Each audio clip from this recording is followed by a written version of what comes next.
Good morning, it's day 2, it's 7:05 in the morning. I got my campsite packed up and I'm headed out. I'm starting today at the camping area by the Penn shelter in Pennsylvania. And then the plan is to go southbound 13 miles. I think there's a shelter area there.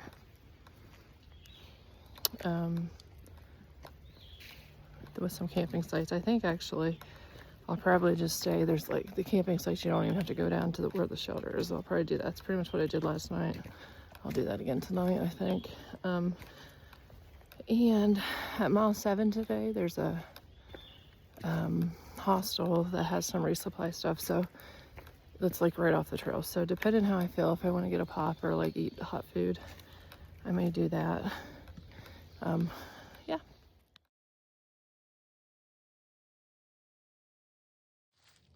All right, this is going to be Little Mountain Overlook.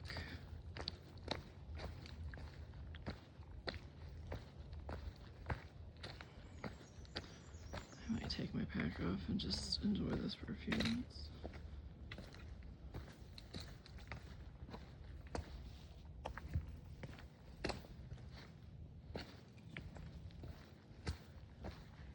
Boy, this would have been a good place to catch the sunrise if I got up a little bit earlier. Oh, look at that. There's some kind of a creek or something down there. It looks more like a pond. It's pretty. Let me see if I can, let me get my finger out of this tracking pole. I'll try to show it to you. Yeah, right there. But if you see like, right, trying to find my finger and all this, I can't. Like right there, it's just like stagnant. So I don't think it's I think it's just like a, I don't know what. So I just checked my map. It's 8:30, so I've been out for an hour and a half, and I got 2.5 miles in. So I'm like 4.6 to that hostel. It's like called the SWAT Tara or something like that. So yeah, there's something wrong with my water bottle on the water bottle holder on my pack, so I fixed that. And then my pack, where it's ultralight, it don't have like the built-in supports in your back, so it really matters how you packed it. And it's still a little funky. I tried to like push my clothes down a little bit, but it's okay.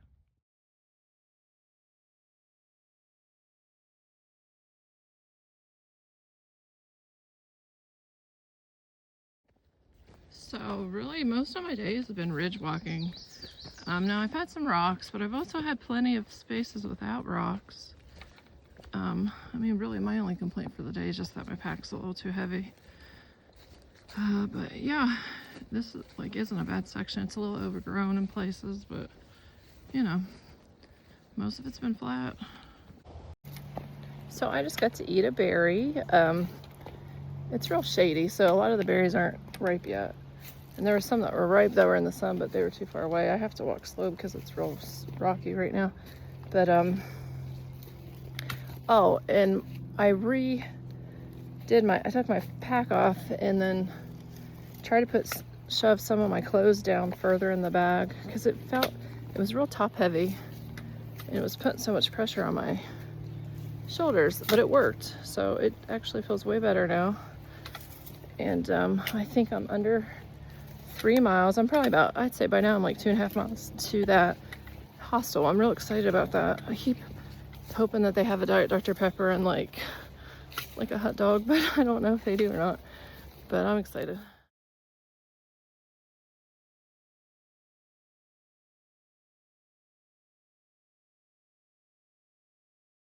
So I'm going underneath 81 right now.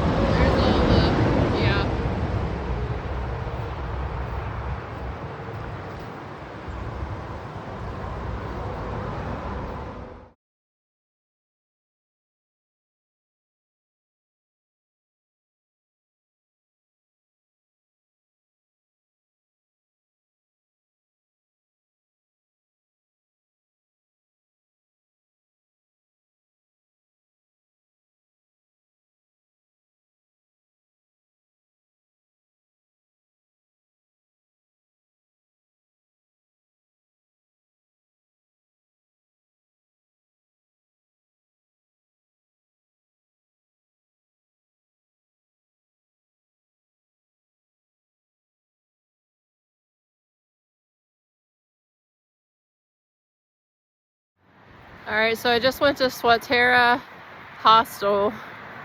10 out of 10 would recommend.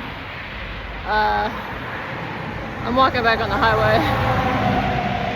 It's noon. I was able to get a Diet Coke. I think like my pop was $1.50. I got a hot dog. That was like $3, and then I got like ice cream sandwich. That was like $2.50. Well worth it. Had a bathroom I got to use. A little bit ago, I already got to throw my trash out at a there's a bike trail place, and I had a can, so I already did that. Filled up my water at SWAT Tara Hostel. I got 6 miles to go. So I do have an up. Probably the biggest up of the trip is right now, but I don't think it'll be bad.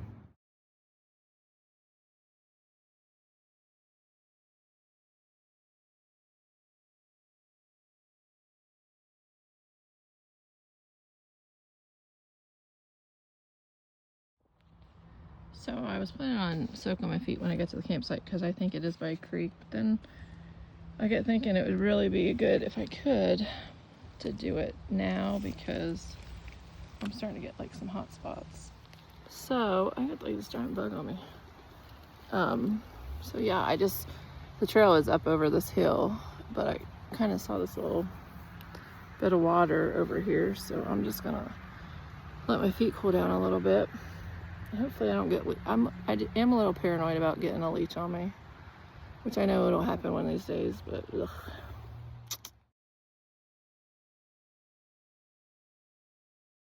Well, evidently someone has more faith in my balance than what they ought.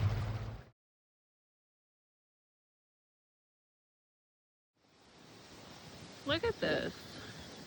Pennsylvania gets such a bad rap, but this is just gorgeous. I mean, today has just been amazing. And then look back here. I'm going to take you back here. Look at all these berries. So excited. I'm going to eat a couple more.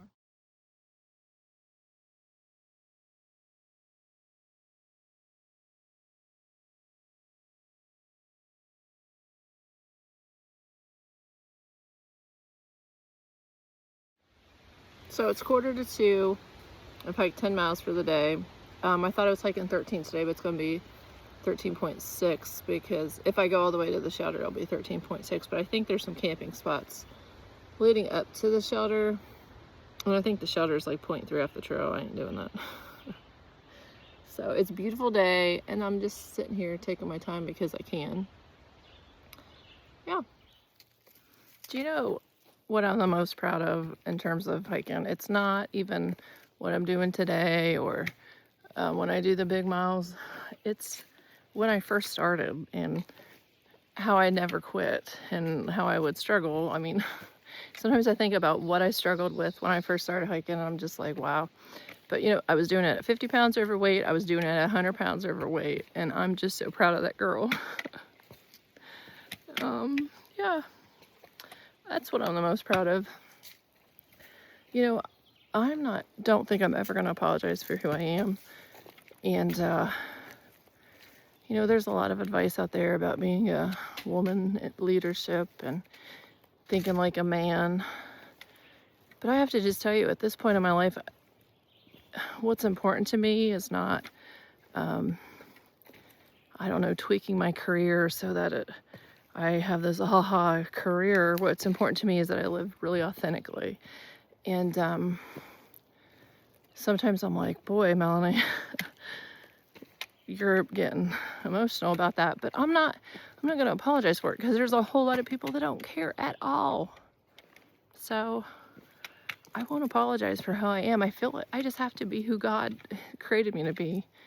And, you know, somebody else who's different than me can go be who God created them to be. And then our differences could make up the difference, I reckon. But when there's people who don't give a crap, I sure as heck ain't gonna apologize for caring too much. So these signs say water crossing, beaver dam ahead. And then that one's the alternate dry route, AT 1.6 miles.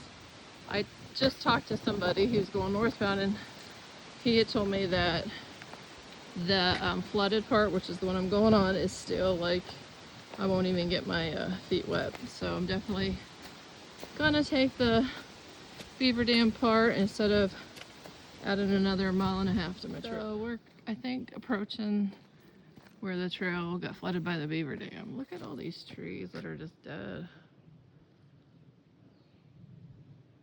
There was, you could tell there was a fire up previously.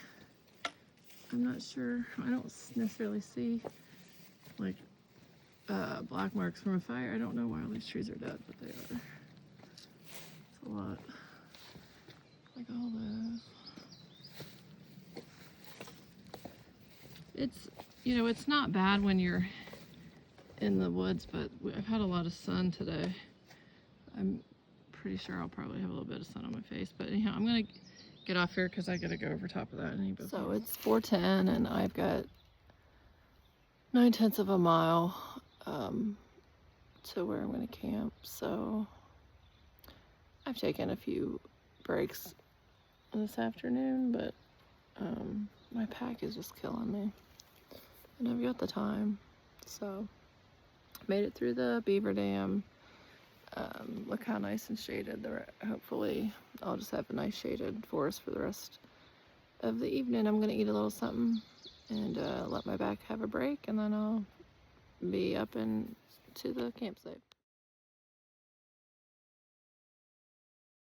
Campground that I'm staying at, somebody put a comment far out that was like, you can be lulled to sleep by the sound of the creek and the sound of the ghost coal miners. And this talks about that the village of Rausch Gallup stood here from 1828 to 1910. Peak population of 1,000 people. Industries were coal mining and railroad equipment repair. The mines were not productive, and the railroad moved its operations in 1872. So now I know why they said that. There's some stuff. This is kind of cool. Looks like the trail goes that way over this bridge, but I'm going to go over here and read some more about Rausch Creek.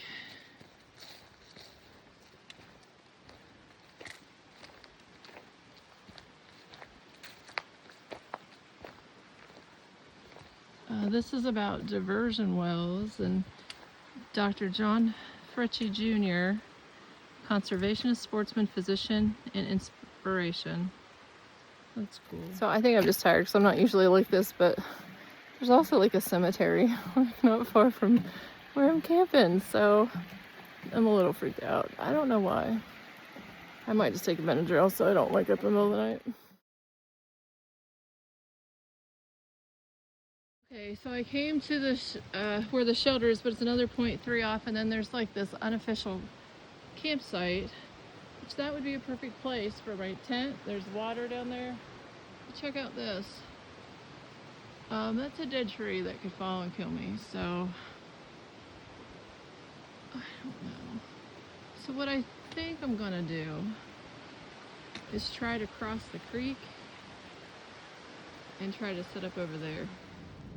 Okay, as I'm editing this video, I just realized I don't know why I didn't film anything from where I actually camped, but if you hung with me this long, you just gotta know that I did cross, I went down in the ravine, crossed the creek, went up the ravine, and had the coolest little campsite all to myself. I was able to like wash off in the creek. I had a little, what do you call it, where you hang your laundry line.